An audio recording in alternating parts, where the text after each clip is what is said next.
Good morning, Alex and friends. I'm Grace. Today is Wednesday, February 12th, 2025, and you're listening to Alex's News.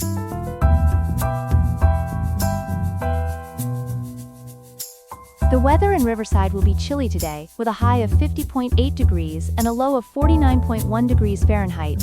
So make sure to bundle up if you're heading outside. Coming up, we'll examine the diplomatic efforts that led to Russia's release of an American teacher and explore the crisis facing California's FAIR plan as it seeks $1 billion bailout to continue providing home insurance coverage. Plus, we'll look at the factors causing delays and adjustments to NASA's Mars exploration schedule.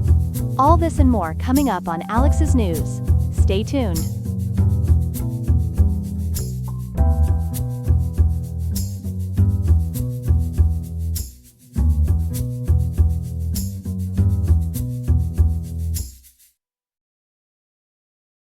We begin with breaking news from Russia, where an American teacher imprisoned for over 3 years has finally returned home. For more on this developing story, we're joined by our diplomatic correspondent Ethan Parker.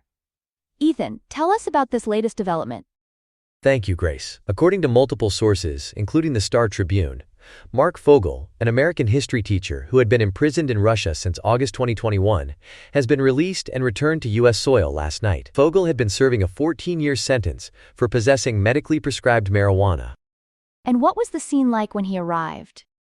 As reported by Euronews, Fogel was greeted by former President Donald Trump at the White House, where he appeared wrapped in an American flag. During the emotional homecoming, Fogel expressed gratitude to both Trump and Russian President Vladimir Putin, who granted him the pardon that made this release possible.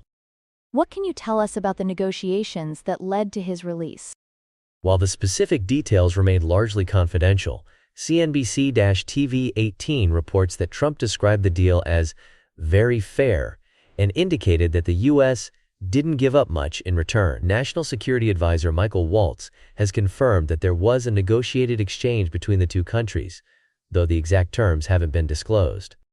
This comes at a crucial time in U.S.-Russia relations. How might this impact the broader diplomatic picture? The White House sees this as a potential stepping stone toward addressing the Ukraine conflict. According to our sources, the Trump administration is engaged in what they're calling very serious conversations with Russia about ending the war. Key officials are scheduled to attend the Munich Security Conference to discuss the situation with European allies. What about other Americans currently detained in Russia? That's an important point, Grace. As of today, several Americans remain in Russian custody. Among them is Ksenia Khavana, a dual U.S.-Russian citizen serving 12 years for treason, Robert Gilman, a former U.S. Marine serving 7 years, and Stephen Hubbard from Michigan, who's serving nearly 7 years for allegedly fighting alongside Ukrainian forces. There are also 6 other Americans currently detained: Travis Leak, Gordon Black, Robert Woodland, David Barnes, Eugene Spector, and Joseph Tater. Thank you for that comprehensive report, Ethan. We'll continue to follow this developing story throughout the morning. We turn now to a developing story about California's insurance crisis. Joining us is our financial correspondent, Chloe Martinez, with details about a controversial $1 billion insurance bailout. Chloe, what can you tell us? Thanks, Grace. California homeowners are about to feel an additional pinch in their wallets. According to CalMatters, the state's insurance department has just approved a $1 billion bailout of the California FAIR plan, which many viewers might not be familiar with. This is essentially the state's insurer of last resort for homeowners who can't get coverage anywhere else. And what's prompting this massive bailout? The New York Times reports that this crisis has been building for years, but it really came to a head after the devastating Los Angeles wildfires last month. Those fires, specifically the Eaton and Palisades fires, caused between $164 minus $275 billion in damages and destroyed over 18,000 homes and structures. The FAIR plan alone is facing about $4 billion in claims from these events. That's staggering. How will this bailout affect average homeowners? Well, Grace, this is where it gets concerning for California residents. Insurance companies are being allowed to pass 50% of these costs directly to homeowners through temporary fees on their insurance bills. What's particularly significant, according to CalMatters, is that this is the largest assessment since the FAIR plan's creation in 1968, and the first such assessment since the 1994 Northridge earthquake. We're hearing the term FAIR plan a lot. Can you explain its role in the market? Certainly. As of 2023, the FAIR plan covered about 3.7% of California's residential market. But what's alarming is that from 2020 to now, their policy counts have jumped by 45%. This happened because major insurers have been pulling back from high-risk areas, leaving many homeowners with no choice but to turn to the FAIR plan. And I understand there's some pushback against this bailout? Yes, consumer advocacy groups, particularly Consumer Watchdog, are strongly opposing this measure. They're even considering legal action. To make matters worse, major insurers like State Farm are simultaneously seeking additional premium increases. They're requesting a 22% increase specifically due to fire-related claims. Thank you, Chloe, for breaking down this complex situation for us. That's Chloe Martinez with our second story of the morning. Here are some other headlines.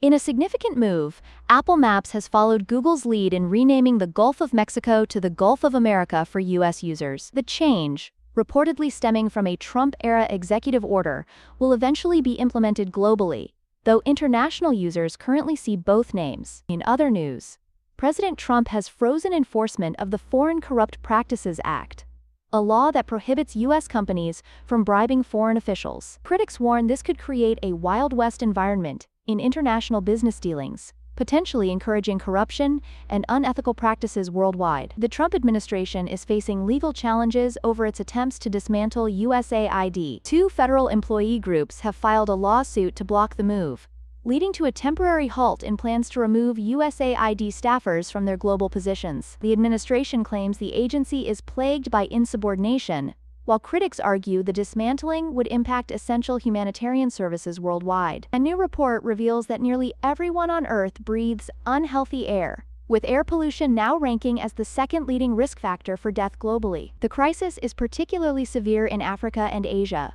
where household air pollution from solid fuels accounts for 70% of air pollution-related deaths in children under 5. And in Washington, the White House has barred Associated Press reporters from the Oval Office due to the AP's refusal to adopt the administration's preferred Gulf of America terminology in their reporting. The move has drawn criticism from both the AP and the White House Correspondents Association, who view it as a violation of press freedom and First Amendment rights. We turn now to our continuing coverage of space exploration. NASA's ambitious plans for human Mars missions continue to evolve, and joining us to discuss this is our science correspondent, Ethan Parker. Ethan, what's the latest on NASA's journey to the Red Planet? Thanks, Grace. While NASA has proven its Mars exploration capabilities through robotic missions like Perseverance, the challenge of sending humans to Mars represents a significant leap forward. According to NASA officials, they're currently working through several major hurdles that need to be overcome before any human mission can launch.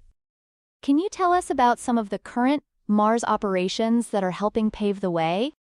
Certainly.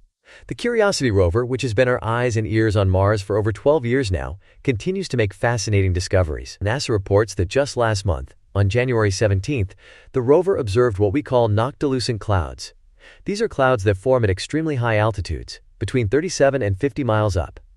What's particularly interesting is that some of these clouds are made of carbon dioxide ice, while others are water ice clouds, floating about 31 miles above the surface. The timeline for human Mars missions has shifted quite a bit. What's the current target? According to NASA's latest projections, they're now looking at a potential launch in 2035A. That's about 10 years from now. This is actually an adjustment from earlier plans. Back in 2022, they were initially targeting a 30-day crewed mission for the late 2030s or early 2040s. The planning process has been ongoing since the early 2010s, with significant momentum building during the Trump administration. What are some of the main challenges NASA needs to overcome? NASA sources indicate there are several critical hurdles. They need to develop reliable life support systems that can function for extended periods in space and on Mars. Radiation exposure is another major concern. Astronauts will need protection during the journey and while on the surface.